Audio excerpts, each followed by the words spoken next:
전능하사 천지를 만드신 하나님 아버지를 내가 믿사오며 그 외아들 우리 주 예수 그리스도를 믿사오니 이는 성령으로 잉태하사 동정녀 마리아에게 나시고 본디오 빌라도에게 고난을 받으사 십자가에 못 박혀 죽으시고 장사한 지 사흘 만에 죽은 자 가운데서 다시 살아나시며 하늘에 오르사 전능하신 하늘 우편에 앉아 계시다가 저리로서 산자와 죽은 자를 심판하러 오시리라.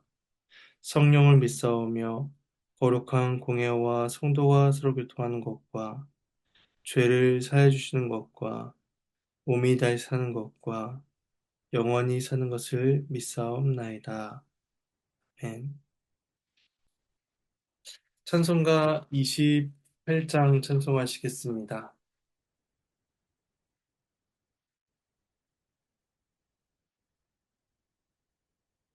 찬송가 28장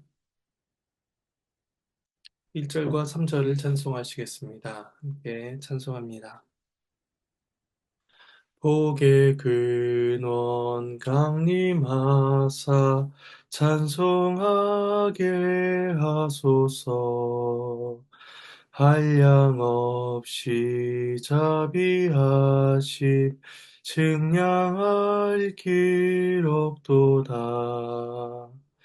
천사들의 찬송가를 내게 가르치소서. 구속하신 그 사랑을 항상 찬송합니다. 주의 귀한 은혜 받고 일생 빚진 자 되네. 주의 은혜 사슬 되사 나를 주께 매소서. 우리 마음은 연약하여 범죄하기 쉬우니 하나님이 받으시고 천국인을 지소서. 아멘. 네, 시간 함께 보실 말씀은 누가복음 1장입니다. 말씀을 보시기 전에 잠시 기도하도록 하겠습니다. 기도하시겠습니다. 하나님의 은혜에 감사를 드립니다. 이 시간 이른 아침에 일어나 또 주를 찬양하고 주의 말씀을 함께 살피는 은혜가 있게 해주심에 감사를 드립니다. 이 시간 누가복음 말씀을 함께 읽을 때에 주님의 뜻을 구합니다. 성령 하나님께서 우리를 깨우쳐 주셔서 주의 뜻을 분별케 하여 주시고 그 말씀을 우리의 믿음과 삶에 적용하도록 도와주시옵소서. 감사드리옵고 이 모든 말씀 예수님의 이름으로 기도합니다.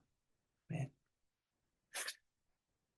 네, 함께 보실 말씀은 누가복음 1장 57절에서 80절까지의 말씀입니다. 네, 말씀은 본문을 살피는 가운데 봉독하도록 하겠습니다.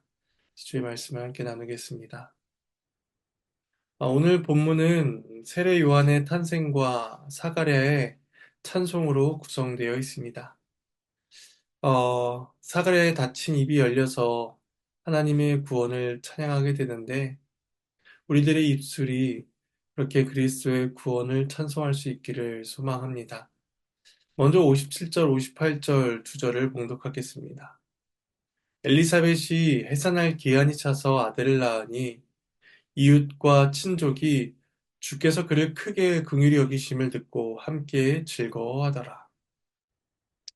이제 해산할 기한이 찼다는 말씀은 앞서 1장 20절에서 천사가 요한에게 준 메시지를 상기시키며 이제 그 말씀이 성취되고 있음을 보여줍니다. 구약 성경에서 출산이 불가능한 상태에 있던 여인이 아들을 얻는 일은 하나님의 긍휼을 얻는 증거이자 또 이스라엘이라는 한 나라를 위한 하나님의 구원을 보여주는 일이었습니다.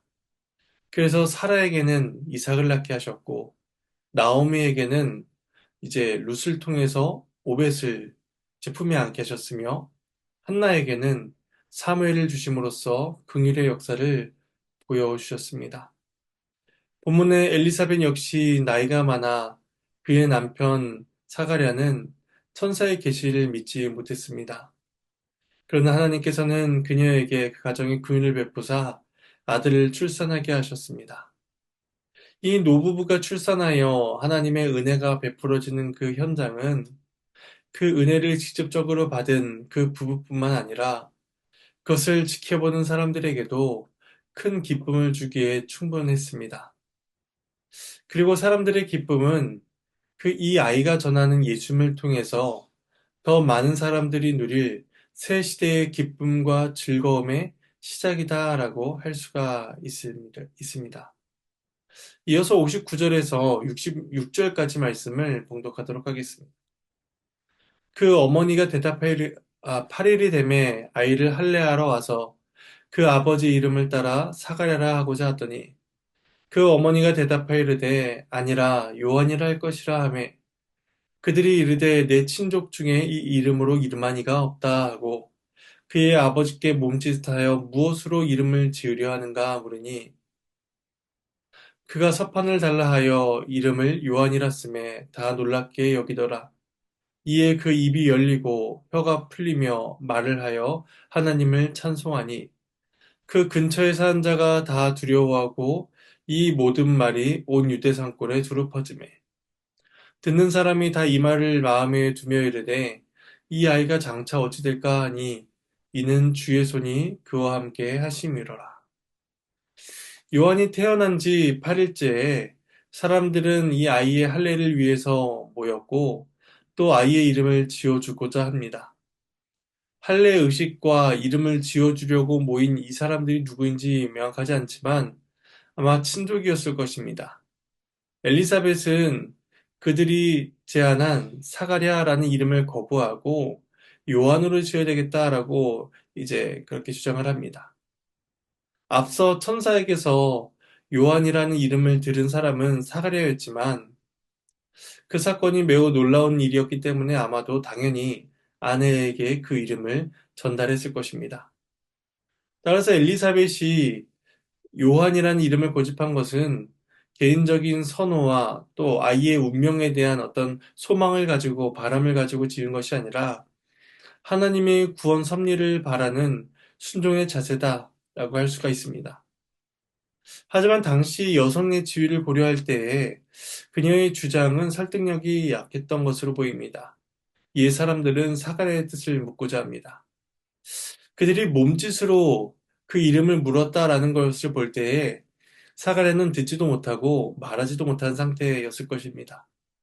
그래서 사가랴는 작은 목재로 된 칠판을 받아 그 이름의 이름을 요한이라라고 적습니다. 그리고 그 순간 사가랴의 입이 열리게 됩니다. 10개월간 말 못하고 듣지 못하던 고통에서 드디어 자유하게 된 것입니다. 10개월 만에 터져나온 그의 음성은 하나님을 향한 찬송이었습니다.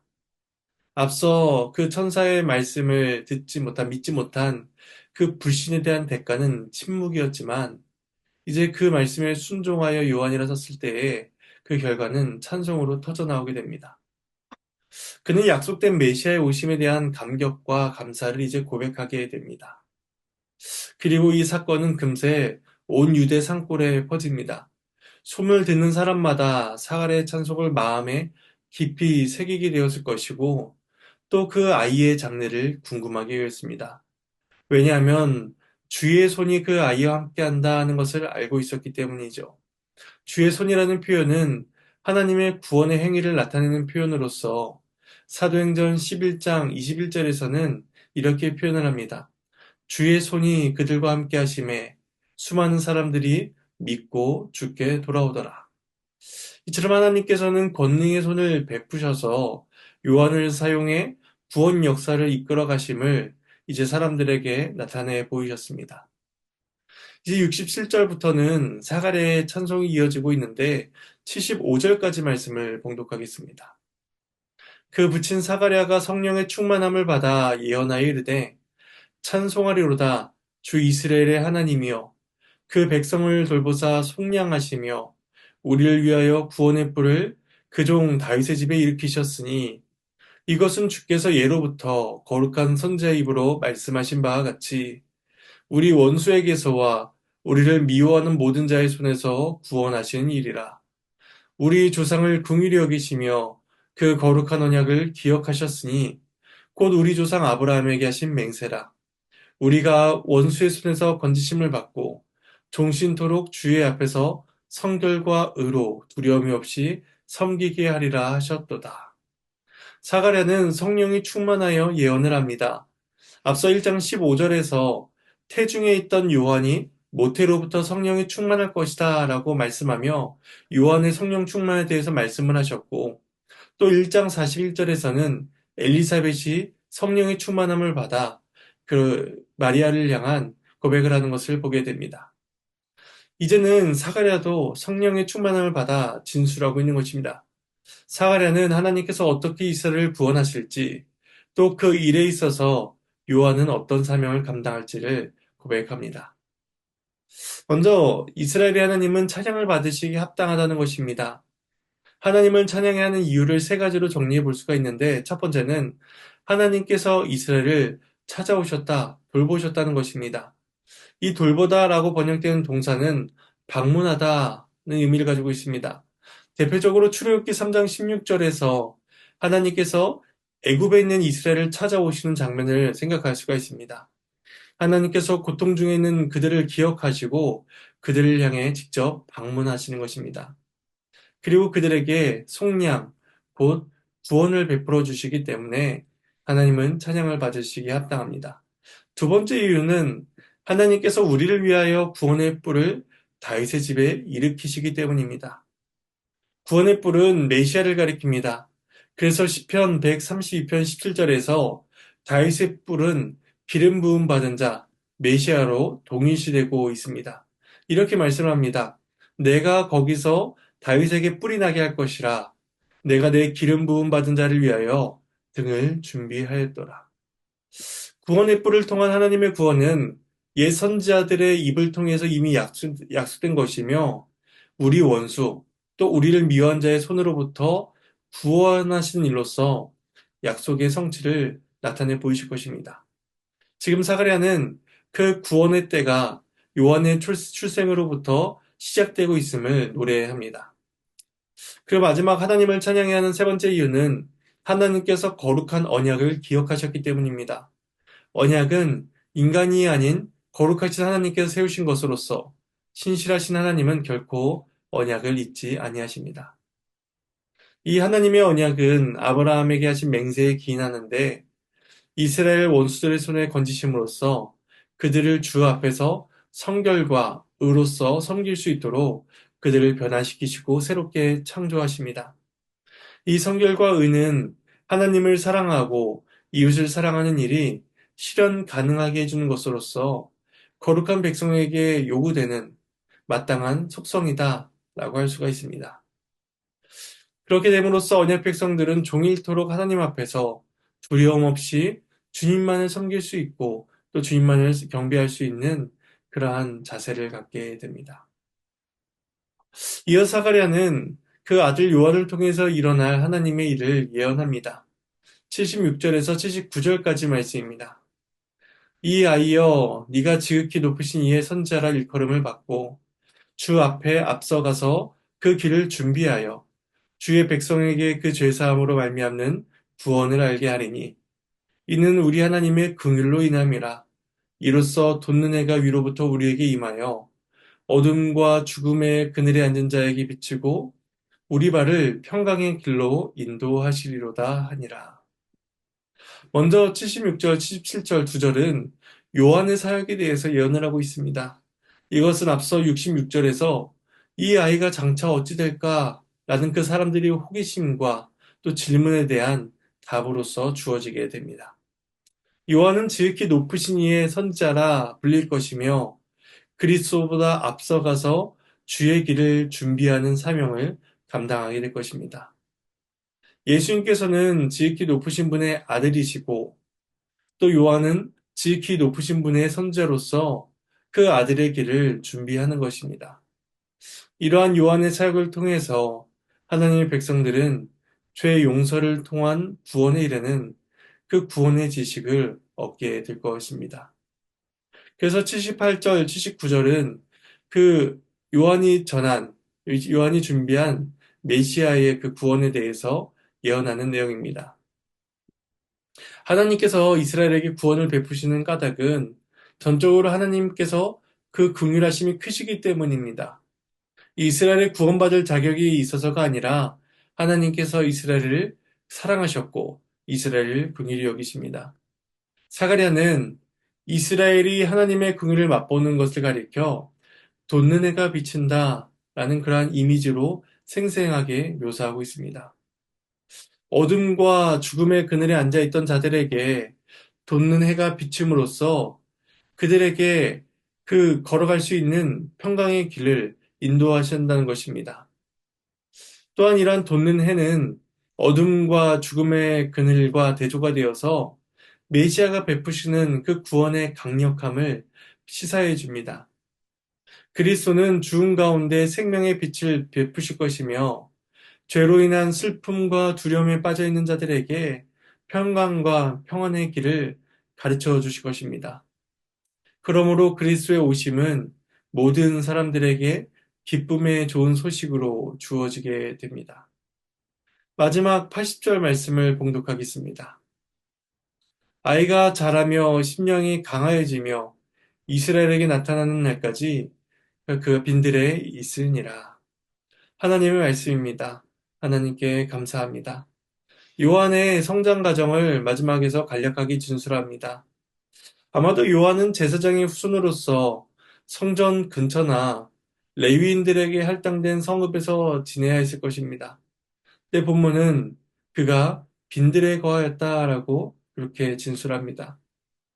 그 이름도 가족들의 관례를 따라서 사가랴나 또 다른 이름으로 짓지 않고 하나님의 계시를 따라서 좀 독특하게 특별하게 지었습니다.